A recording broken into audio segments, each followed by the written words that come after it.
Nah, sekarang sampai ke Indonesia.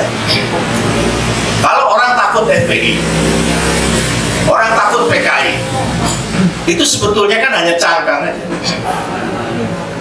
Di balik FPI yang pasti dibaca oleh kaum mapan ini sebagai fenomena populisme kanan, sebetulnya apa yang ditakutkan di balik itu? Kan bukan FPI-nya yang ditakutin, pastilah bukan PKI, tapi di balik itu ada elemen masyarakat yang kebetulan berbasis agama, yang sebenarnya nggak hanya Islam aja, tapi juga Kristen, Katolik, Buddha yang ingin mencari itu tadi wacana itu yang kebetulan dari basis agama. Nah, itu yang disebut kanan.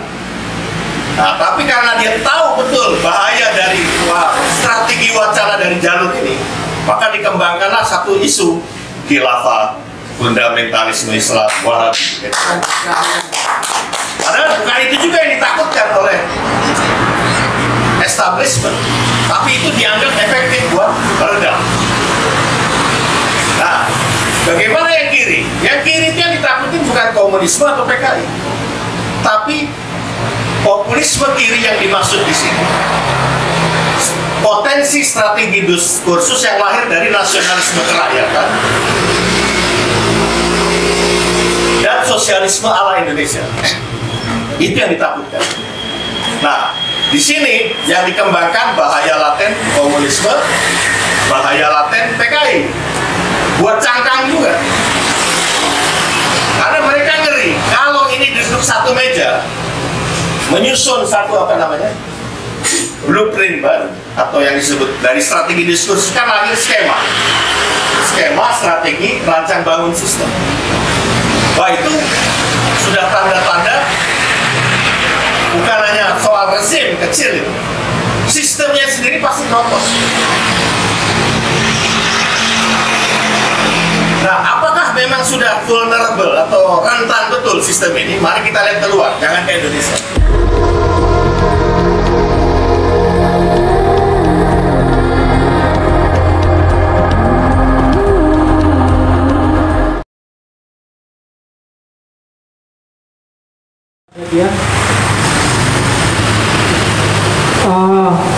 Ya, kita sudah sulit. Yang benar itu siapa, yang salah itu siapa? Apa yang benar, apa yang salah itu udah kabur. Nah, yang salah orang rame-rame bilang, ya. Sebenarnya nggak salah juga sih yang salah gitu loh. Rame-rame bela kawannya yang salah gitu loh. Yang salah yang karena yang benar tidak berani bela yang benar gitu loh. Mungkin itu berarti. Nah, tadi ada pembicara menarik sebelumnya dengan Mas Indrajit. Saya tanya, bangsa ini, negeri ini sekarang apa, sudah di mana gitu, traffic light merah, kuning atau hijau? Mas Indrajit jawab kita sudah berada di posisi warna kuning. Nah, ini yang menarik. Mudah-mudahan Mas Indrajit bisa menjelaskan karena beliau adalah pakar geopolitik. Saya persilakan Mas Indrajit. Beri aplaus untuk Mas Indrajit.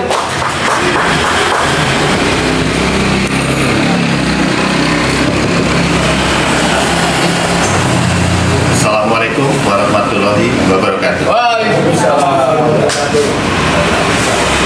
Mungkin saya sebagai pembicara yang giliran terakhir, saya lebih mau coba mengembangkan yang tadi sudah disampaikan Mas Isti tadi tentang hambatan yang real kita hadapi sekarang ini kan demokrasi prosedural dan demokrasi konspiratif. Tapi sebelum saya mencoba membedah lebih jauh, saya teringat dari zaman mahasiswa itu kalau mempelajari sejarah pemikiran tokohnya, itu selain pemikirannya itu sendiri, yang teks yang dia tulis atau dia omongkan atau apa itu, ada sejarah biografinya dia sendiri. Nah, salah satunya yang karena Bung Isti tadi kan menyinggung soal zaman waktu ditangkap itu kan banyak mengedarkan buku-buku dari referensi kiri. Jadi saya teringat pada Karl Marx.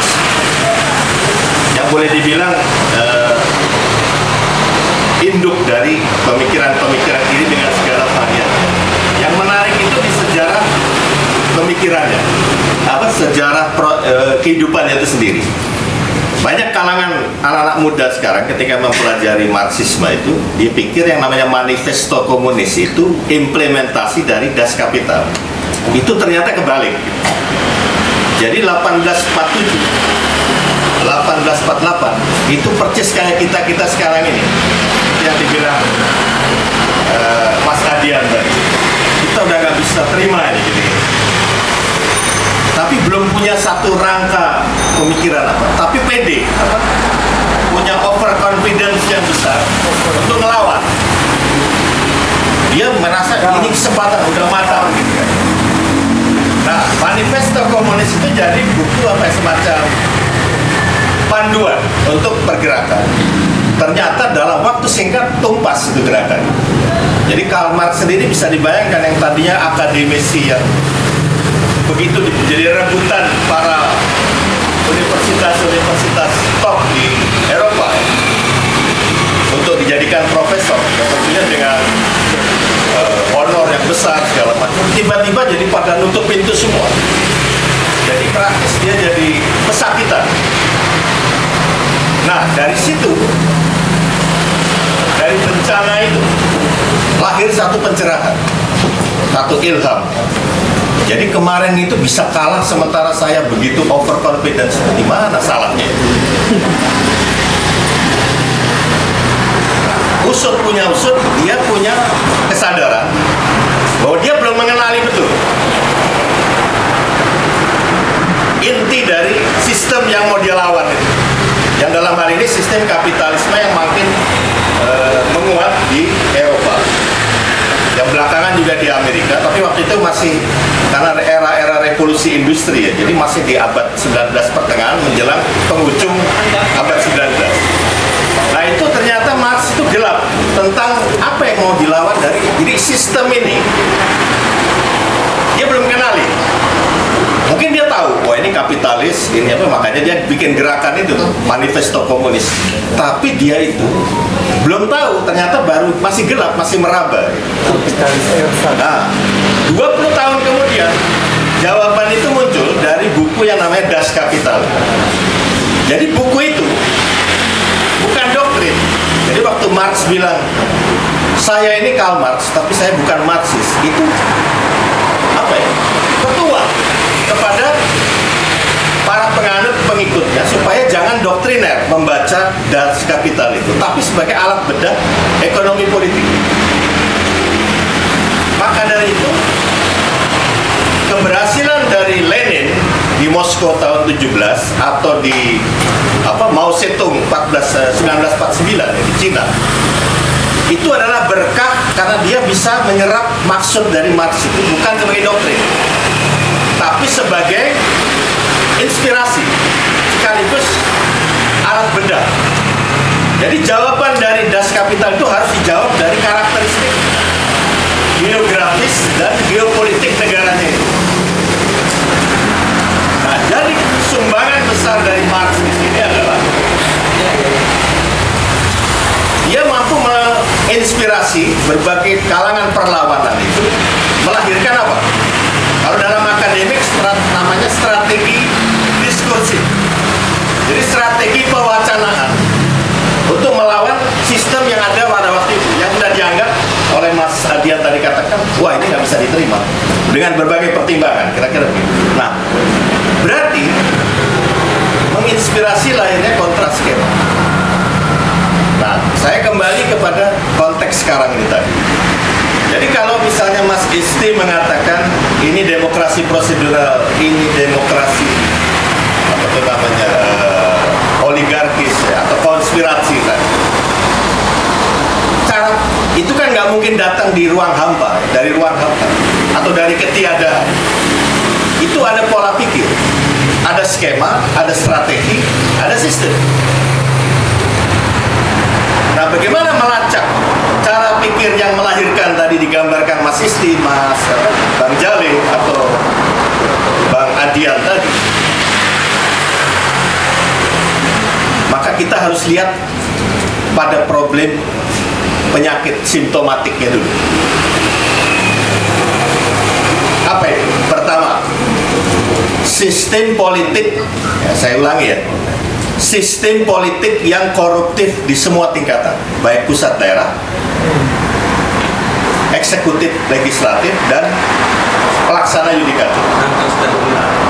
Kalau Mas Adian tadi, ini melahirkan prototipe pengurus-pengurus tadi. Nah, itu pengurus nggak hanya di pemerintahan, tapi juga di legislatif, di yudikatif. Pengurus-pengurus ini adalah lahir itu tadi. Nah, pertama, jadi saya katakan, sistem politik yang koruptif di semua tingkatan. Jadi bukan gratifikasi, bukan suap di sini. Itu hilirnya. Nah, apa yang gawat dari sistem politik yang koruptif di semua tingkatan tadi? Bahwa melepaskan hak sewa guna kekuasaan dan kewenangan kepada kekuatan plutokrasi atau yang bermilik uang, itu wajar. Jadi ibarat tanah nih, Mas Adi yang punya tanah, dihak sewa gunakan ke orang lain sehingga dia walaupun tanah milik Mas Adi yang de facto itu itu namanya menjadi absentee owner. Jadi tuan yang tidak bertumpu pada tanahnya sendiri. Nah, itu dalam konteks kekuasaan, mindset itu dibangun. Itu yang saya maksud korupsi. Jadi mewajarkan diri, memberikan hak sewa guna kekuasaan itu ke pihak lain, yang dalam hal ini korporasi. Itu satu. Kedua, ini juga sistem. Produk hukum dan perundang-undangan dari atas sampai bawah. Karena kalau bicara perundang-undangan dan produk hukum berarti apa? Itu kan sistem. Itu kalau tidak pro konglomerasi lokal, dia pro kepada korporasi global. Jadi kapitalisme berbasis korporasi. Nah, yang ketiga, ini yang khas kita yang juga hilang. Kalau Mas Adian tadi katakan hilangnya Indonesia, apa itu? Kearifan lokal dan termasuk tentunya agama di sini yang bersenyawa dengan karakteristik geografis masing-masing daerah, itu tidak lagi menjadi tuntunan menghadapi globalisasi maupun modernisasi.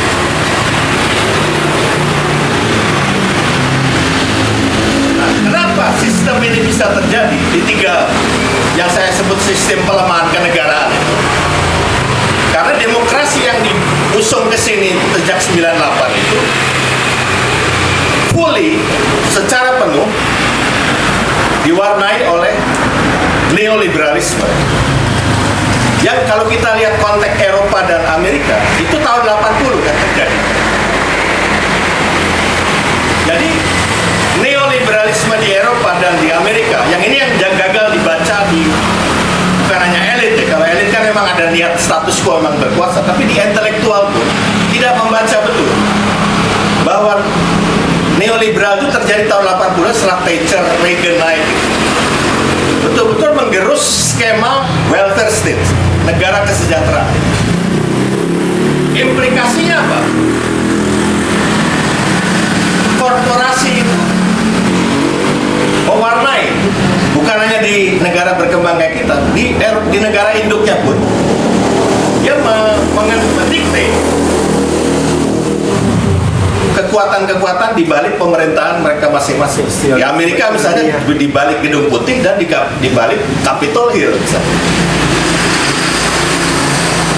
Nah, di dalam konteks ini kalau kita mau bicara terobosan atau jalan keluar dari deadlock atau full desak,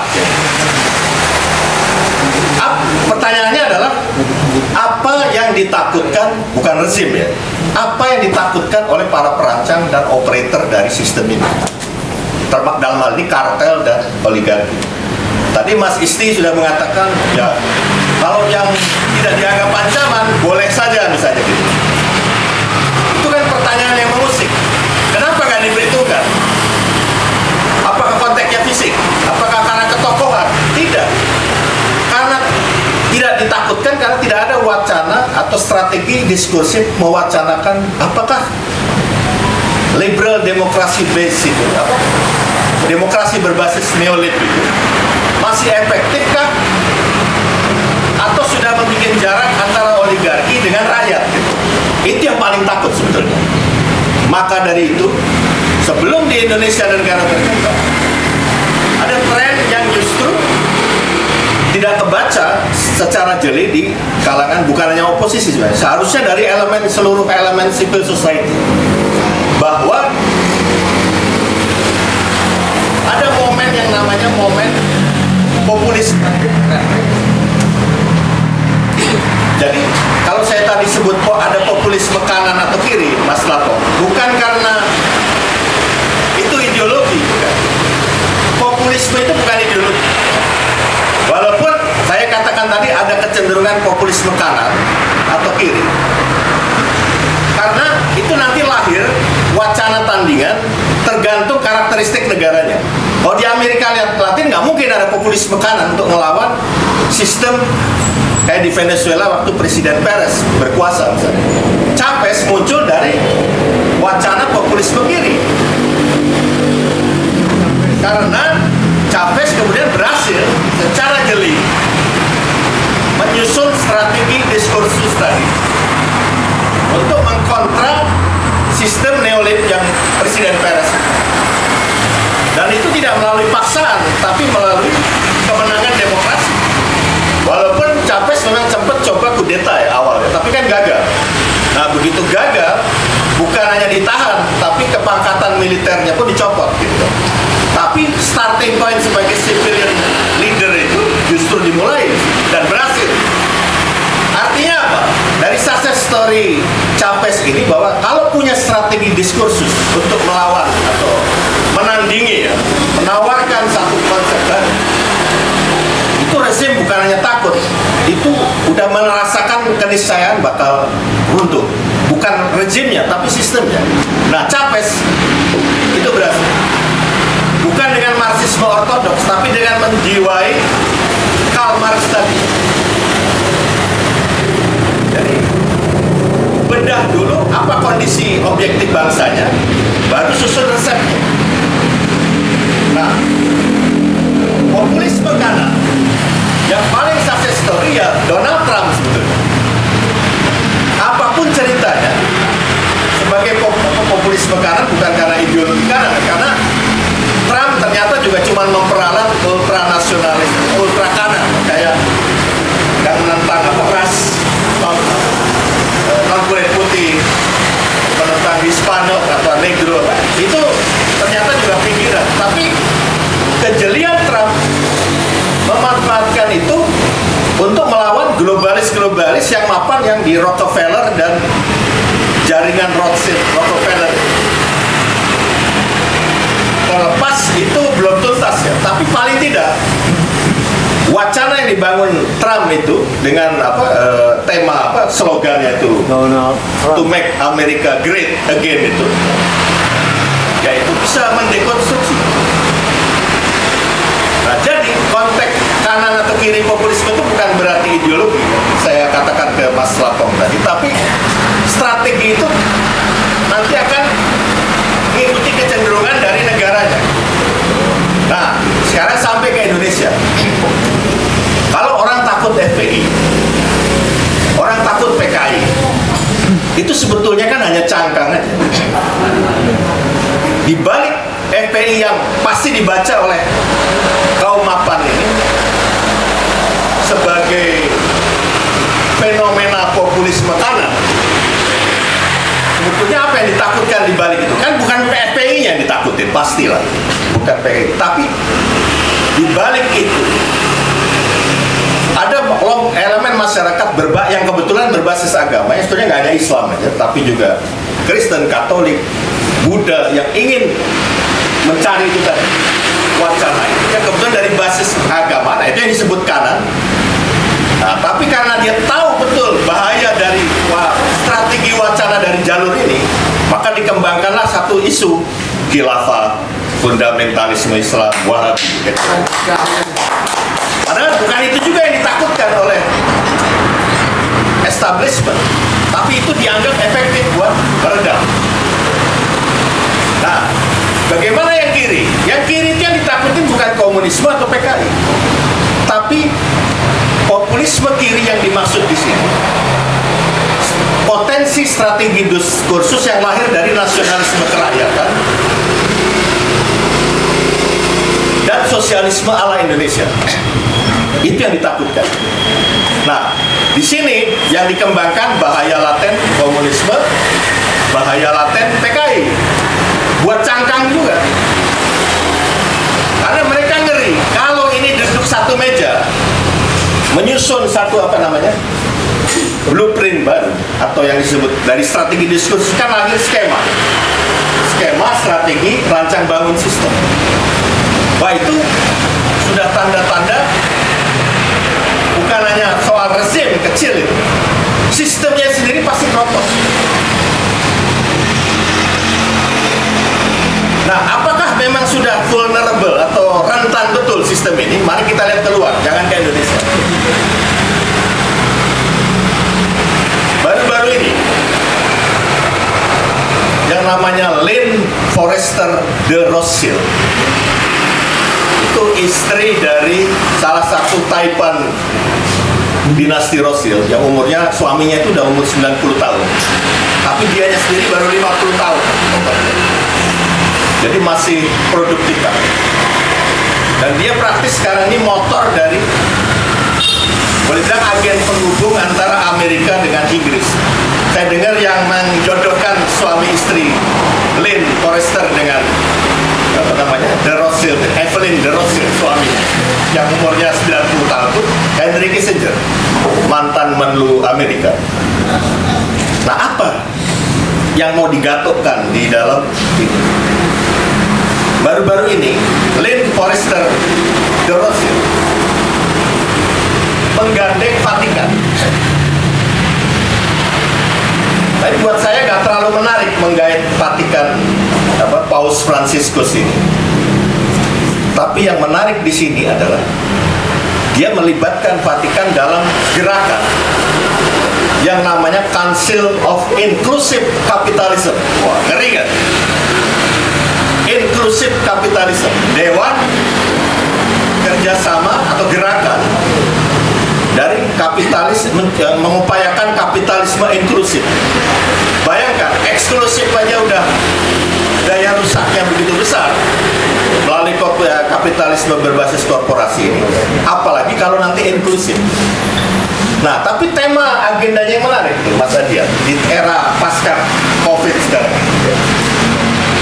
Tema sentralnya itu adalah global reset, tata ulang dunia baru, bukan tata dunia baru.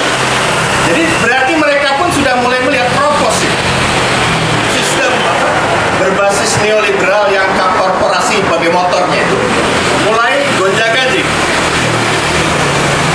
Jadi ironi besar kalau di Eropa dan Amerika mulai panik, ya, mulai gonjang-ganjing. Kita masih menganggap itu normal. Karena bahasa reset global itu kan kalau kayak komputer kan di off-in terus di reset, nyalain ulang. Kalau perlu di reprogramming kan gitu.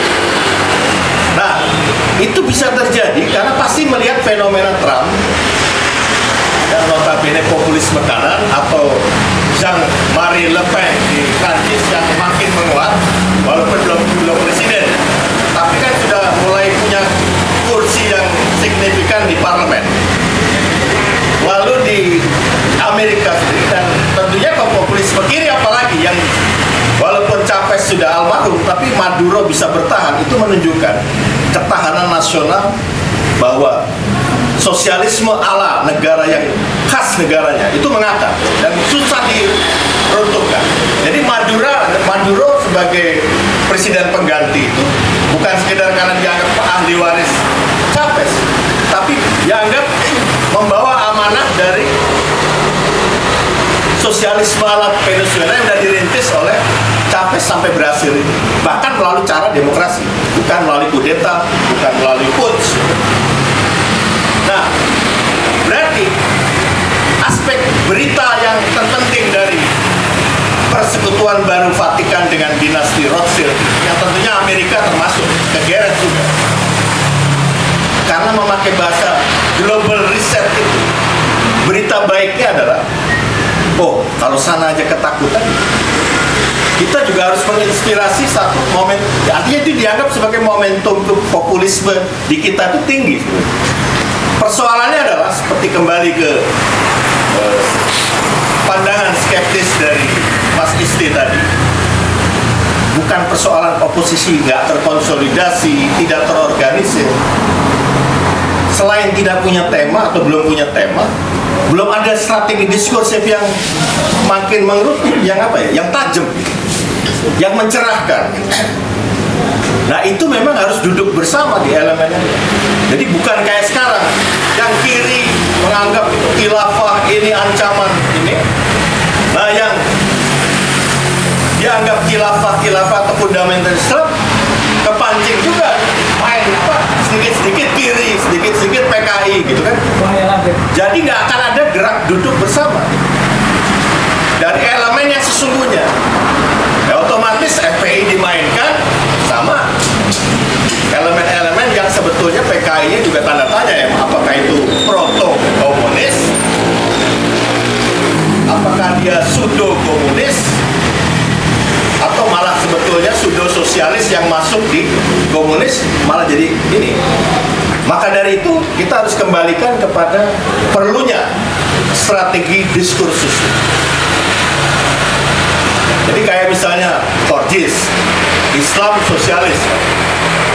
Ya cobalah kembali ke Sokro-Minoto bukan dalam arti doktrinernya, tapi coba tangkap inspirasi dari Pak Bos Cokro ketika waktu sosialisme Islam ditulis. Coba inspirasikan Bung Karno ketika menyebut Masakom dalam konteks mencoba mencari satu sinergi yang sesungguhnya, yang asli dari masyarakat yang kemudian jadi Nasakom itu. Karena belakangan kalau saya pelajari tulisan-tulisan Bung Karno, kenapa dia lebih condong Nasakom daripada Nasasos? Minimal komunis itu menurut Soekarno, terlepas interpretasi sosialismenya mungkin salah kaprah, tapi tulus dia, ketimbang sosialis yang ternyata kayak Sosdem atau seperti sosialis mafia. Itu buat Soekarno palsu sosialisme. Jadi mendingan komunis tapi diluruskan jadi nasionalis, ketimbang merekrut sosialis yang sebetulnya kanan gitu, dalam konteks liberal. Nah itu kan banyak di dalam varian itu bisa kelihatan, yang akhirnya disebut pseudo-sosialis. Nah itu kita harus kembali ke sana untuk menjawab tantangan Mas Isti tadi. Kalau oposisi nggak diperhitungkan, persoalan pokok itu bukan karena kita nggak bisa takut karena demo atau apa, nggak ada diskursus, nggak ada strategi. Maka dari itu dalam konteks ini soal demonstrasi, aksi turun ke jalan itu varian-varian yang dipikirin nanti aja.